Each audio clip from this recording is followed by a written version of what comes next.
Indian TV news, देश का तेजी से बढ़ता न्यूज नेटवर्क। कैसा हो, माता पिता का पुत्र के साथ संबंध कैसा हो, पति पत्नी का संबंध, या शोषित वंचित जिनको आजकल राजनीतिक लोग अपनी रोटियां सेकने के लिए, अपनी कुर्सी के लिए एक दूसरे वर्ग को जो लड़ाते भिड़ाते रहते हैं, ये असहयोगी नहीं होंगी। हमारे यहाँ जातियां तो अनादि से थी, पर जातिवाद कभी नहीं था। कहीं न कहीं जातिवाद की खाई में झोंकने का किसी ने काम किया तो राजनेताओं ने किया, नहीं तो सब एक दूसरे से सब नर करें, परस्पर प्रीति चलन स्वधर्म निरस्त नीति। रामराज में सब एक साथ लेकर के मिल करके चलते थे। बस इतना कहना है कि मर्यादा पुरुषोत्तम भगवान राम की जन्मभूमि कर्म भूमि बनी। पर अंत में केवल इतनी बात आपसे कहना चाहते हैं हम कि व्यक्ति को सीखना चाहिए। आजादी का जब अभी 75वां अमृत महोत्सव मना रहा है देश, तब एक बात तो सबको सीख लेना चाहिए, समझ लेना चाहिए कि जिस समय देश आजाद हुआ था उस समय महात्मा गांधी ने कहा था, रघुपति राघव राजा राम, पतित पावन सीताराम। उन्होंने बाल रूप का नहीं, विवाह के दूल्हा रूप का नहीं, वनवासी रूप का नहीं, अपने देश में राजा राम के रूप की प्रतिष्ठा की थी, यानी रामराज की परिकल्पना कहीं न की थी। और मुझको लगता है नहीं, इसको अकाट्य सिद्धांत है कि अगर लोकतंत्र है देश में तो राम राज्य से बढ़कर के कोई दूसरा अनुपमेय उदाहरण हो ही नहीं सकता है। अगर लोकतंत्र है तो राम राज्य की परिकल्पना साकार कर दे, पर ये मुश्किल थोड़ा ज्यादा मालूम पड़ता है। तो इसलिए मालूम हमको पड़ता है कि स्वार्थपरायणता से नहीं संभव है। अगर सचिव वैद्य गुरुती ने जो प्रिय बोला भयास राज धर्म तस्तीन कर वही बेगी ना, तो जो राज सत्ता है ना, महानुभावों का, सभी श्रोताओं का इसलिए प्यार मिलता रहा, गति आगे बढ़ती रही, तो राष्ट्रीय कथावाचक ये हमारे बिंद का बहुत बड़ा सौभाग्य है कि इस धरती से आप हैं और आज पूरे देश में आपका हमारे परचम और कथावाचक के माध्यम से फहरा रहे हैं। तो मेरा ये है कि बिंद क्षेत्र की जनता के लिए क्या कोई संदेश आपका भाव प्रकट करना? आप जानते हैं कि राम रावण का युद्ध हो रहा था। रावण जब मारा गया तो जो जिस राज्य को जीतता है उसका वो विजेता माना जाता है। तो भगवान राम ने जब रावण को मार दिया तो लंका भगवान के अधीनस्थ होना चाहिए। कहते हैं कुछ लोगों के मन में उस समय कुछ विचार आया होगा सोने की लंका को देख करके। सोने को देख करके तो बड़े बड़े लोगों का मन चलायमान हो ही जाता है। तो उस समय लक्ष्मण जी को संबोधित करके भगवान राम ने कहा था, अभी स्वर्णमयी लंका लक्ष्मण में न रोचते, जननी जन्मभूमि से स्वर्गत पिगरियसी। हे लक्ष्मण, यह सोने की लंका मुझको तुच्छ लगती है। अपनी जो जन्मभूमि है वह स्वर्ग से बढ़कर के होती है। तो निश्चित तौर पर जिस मिट्टी में हम जन्म लिए वह हमारे लिए सर्वथा वंदनीय है।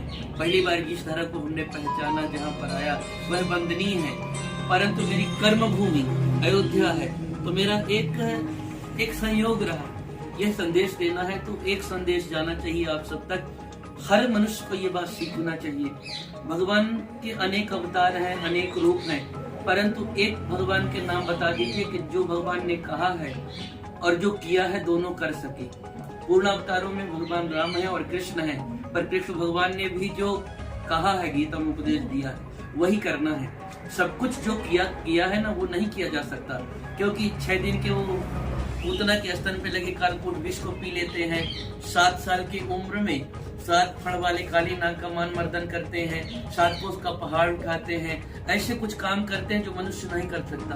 तो कृष्ण भगवान का चरित्र अनुकरणीय संपूर्ण नहीं हो सकता, क्योंकि लीला पुरुषोत्तम है, पर भगवान राम मर्यादा पुरुषोत्तम है। भागवत महापुराण तो कृष्ण पर ग्रंथ है, कृष्ण का चरित्र लिखा होना चाहिए। पर उसके 5वें स्कंद में वेद व्यास भगवान ने लिखा, मर्त्यावतार शिक्षणम। भगवान राम का जो जन्म है वो हम मनुष्यों को मनुष्यता का पाठ पढ़ाने के लिए है। तो जाति मत पंथ तो नहीं लाते, सभी के सुखी होने की कामना करते हैं, सबको निरोगी बनाना चाहते हैं, सबके कल्याण की भावना रखते हैं, कोई दुखी दरिद्र न हो, सबकी प्रार्थना करते हैं। और उससे भी बढ़ करके हम लोग कहते हैं, अयम निजः परो वेति गणना लभचेत साम, उदार चरिता नाम तो वसुधैव कुटुंबकम। यह तेरा है, यह मेरा है, यही ऐसी मानसिकता तुच्छ बुद्धि वाले लोग रखते हैं। परंतु जो उदार चरित्र वाले हैं वो वसुधैव कुटुंबकम, हम पूरे पृथ्वी को अपना परिवार मानते हैं। अगर हम सहिष्णु नहीं है तो फिर कौन है? तो उनका काम उनको करने दें। हम लोग तो अपने धर्म पर गौरव लेकर के अपने धर्म की पताका दुनिया में लहराएं और 21वीं शताब्दी में एक संदेश भेज दीजिए कि अब कुछ अगर व्यक्ति को 21वीं शताब्दी में कुछ भी अगर खोज करने की जरूरत है वो आध्यात्म है, क्योंकि मंगल ग्रह तक तो हम पहुंच गए।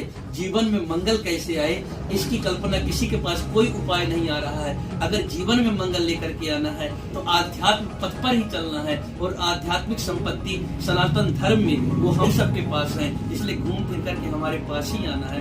बस यही हमारे सनातन धर्म प्राचीनता यही मानना है। श्रद्धा है, सभी की श्रद्धा है, चाहे वो किसी भी पार्टी के किसी भी तरह के लोग हों। लेकिन एक व्यक्तिगत एक ऐसी पार्टी है देश की जो राम मंदिर को लेकर अपना मुद्दा बना रही है। केवल राम मंदिर उन्होंने निर्माण कराया है, ये उनकी वजह से हुआ है। अगर कोई अच्छा करे तो श्रेय जाना चाहिए, नहीं जाना चाहिए? जाना चाहिए। इसके पूर्ववर्ती सरकारों के पास मौका आया था, तब तो राम से काल्पनिक बता रहे थे, राम जी को काल्पनिक पात्र बता रहे थे, तो उस समय उन लोगों को विचार करना चाहिए था। अब जब हाथ से पूरी सब कुछ निकल चुका, कुछ बचा नहीं उनके हाथ में, तब वो रोना रो रहे हैं। अगर श्रेय ले रहे हैं तो कौन सी बुराई है? पहले जब जन आंदोलन होता था हमको लगता है कि दो लोगों को विश्वास था। एक तो सवारी को विश्वास था कि राम जरूर आएंगे, गुरुजी ने कहा था। दूसरा विश्व हिंदू परिषद को विश्वास था कि राम मंदिर जरूर बनेगा। तभी तो 90-92 से पत्थर तराशने में वो लोग लगे हुए थे कहीं न कहीं। तो निश्चित तौर पर राम भक्तों को विश्वास था, पर अब वो लोग रोना रो रहे हैं। अगर बनना ही था तो पूर्ववर्ती सरकार ये पहल वो खुद कर लेते, पर कुछ लोग राम मंदिर को भगवान राम को काल्पनिक बता रहे थे, और इसके बाद में इतने पर भी संतोष नहीं हुआ। कुछ लोग राम भक्तों पर गोली चलवा रहे थे। माफी मांगने के बजाय वो लोग ऐसा कह रहे थे जरूरत पड़ेगी तो फिर हम राम भक्तों का खून बहा देंगे। तो हमारी सत्ता को तो स्वीकार ही नहीं कर रहे थे।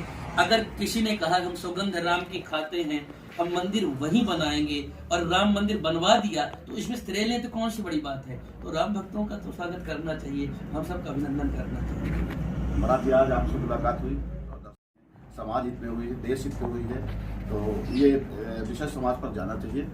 और बहुत बहुत धन्यवाद महाराज जी। एक सवाल मेरा है, मेरा परिचय है, मैं राजीव तिवारी इंडिया न्यूज़ 28 में ब्यूरो चीफ के पद पर कार्य कर रहा हूँ। अभी रीवा डिवीजन देख रहा हूँ।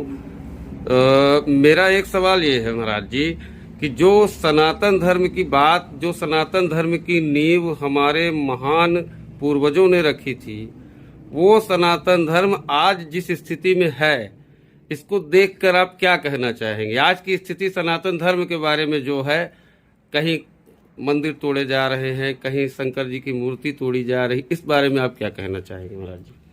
सनातन धर्म के बारे में कहेंगे तो काल गणना में नहीं आता। सनातन धर्म ही अनादिकाल से है।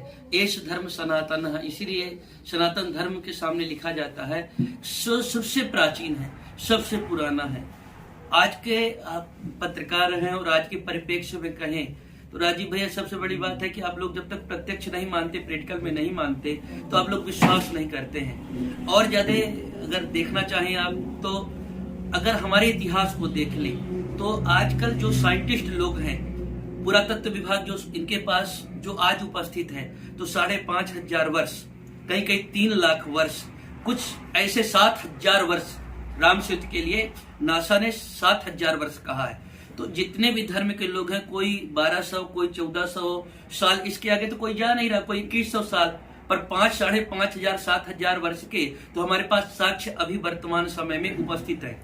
इससे बड़ी बात हमारे सनातन धर्म की तुलना कोई करना चाहे, बाप बाप होता है और बेटा बेटा होता है। ये पंथ हो सकते हैं, धर्म नहीं हो सकते, एक शाखा हो सकते हैं। बाकी लोग कहने के लिए ये चाहे जो भी गुब्बारा फुला लें, पर एक आपने सुना होगा, आपने बहुत मजेदार बात कही कि काका कृष्णा पिका कृष्णा कोभेदा पिक काकयो वसंत काले संप्राप्ते, काका है काका, पिका पिका।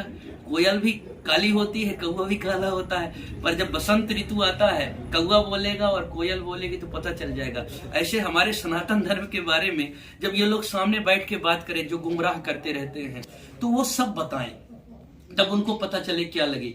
तो जो तोड़ने वाले हैं, इनकी ऐसी हैसियत रही है, ये तोड़ते रहे, करते रहे, पर सनातन धर्म कभी मिटने वाला नहीं है। और आपने कहा तो एक बात पंक्ति जानी चाहिए कि जो सनातन नहीं मिटा 10 कंठ की तलवार से, जो सनातन नहीं मिटा हिरणाक्ष के हुंकार से, जो सनातन नहीं मिटा औरंगजेब के अत्याचार से, वो सनातन क्या मिटेगा आज के दुष्प्रचार से। भोग के लिए और अपने लिए नहीं होना चाहिए। जो राजा होता है वो व्यक्तिगत जीवन में सन्यासी होता है। तो आजकल कहीं न कहीं कुर्सियों का उपयोग जिस तरह से अपने लिए किया जाता है, यह शर्मसार करने वाली बात है। और इसीलिए लोग रामराज की परिकल्पना को साकार नहीं कर रहे हैं। और आप बहुत अच्छे समय मुझसे मिल रहे हैं, भव्य राम मंदिर का निर्माण हो रहा है, पूरा देश देख रहा है। 500 साल पहले लगभग 500 साल पहले किसी आक्रांता लुटेरा, जिसका देश से अपने कोई वास्ता नहीं, बाबर आता है, राम मंदिर को तोड़ करके एक मस्जिद का ढांचा बना देता है और उसके लिए हजारों हजारों राम भक्त अपने प्राणों की आहुति देते हैं। कई लड़ाइयां होती हैं। अब न्यायालय में भगवान राम को पक्षकार बन करके खड़े होना पड़ता है, पर सत्य में जैसे सत्य की विजय हुई, यतो धर्मा ततो जया, साबित हो गया। राम मंदिर का निर्माण हो रहा है। तो आप ऐसा मान के बिल्कुल न चलिए कि राम मंदिर का निर्माण हो रहा है। एक्चुअली राम मंदिर कोई पत्थर की मंदिर का निर्माण नहीं हो रहा है, यह राष्ट्र मंदिर का निर्माण हो रहा है। और ये दुनिया को संदेश है, किसी कालखंड में किसी आक्रांता के द्वारा, किसी लुटेरा के द्वारा हमारी भारतीय संस्कृत अस्मिता को चोट पहुंचाया है, हमारे मंदिर को तोड़ा है। काशी विश्वनाथ को आप देख ही रहे हैं, थोड़ी बहुत बचा है, मिटने वाला ही है। मथुरा का कुछ कहना नहीं, चल चुका है। बाकी कहीं पर भी कुछ है उसको छोड़ना नहीं, लेके ही रहना है। ये राम मंदिर का निर्माण राष्ट्र मंदिर का निर्माण है। हम इसीलिए कहते हैं कि अयोध्या तो केवल झांकी है, मथुरा काशी बाकी है। महाराज जी, आप कथावाचक हैं। अभी 2 कथावाचकों को लेकर बागेश्वर धाम और देवकी नंदन जी को लेकर कुछ मतभेद पैदा हुए थे, उस विषय पर क्या कहना चाहेंगे आप? आप जानते हैं जो चलेगा, टीका टिप्पणियां होंगी। क्या भगवान राम के सामने उनकी आलोचना करने वाले नहीं थे? उनके सामने भी थे। कृष्ण भगवान के सामने भी उनके आलोचना करने वाले नहीं थे। 2 कथावाचक जो बने हैं, कथावाचक हैं, और वो एक दूसरे के बारे में टीका टिप्पणी करना कहाँ तक ये तो उनको उत्तर देना चाहिए। थोड़े दिन पहले हमने देखा था सोशल मीडिया पर एक दूसरे से गले मिल रहे हैं, छोटे भाई बड़े भाई कह रहे हैं। देखिए, टीआरपी दूसरी चीज है, धर्म दूसरा चीज है। धर्म का टीआरपी से कोई लेना देना नहीं है। धर्म जितना हमारा है उतना एक झोपड़ी में रहने वाले व्यक्ति का है। और उसका जो मूल स्वरूप है वो धर्मस्तत्वम निहितम गुहायाम महाजनों येन गतः सपंथा, वो एक अलग मार्ग है। अभी इंडियन टीवी न्यूज, देश का तेजी से बढ़ता न्यूज नेटवर्क।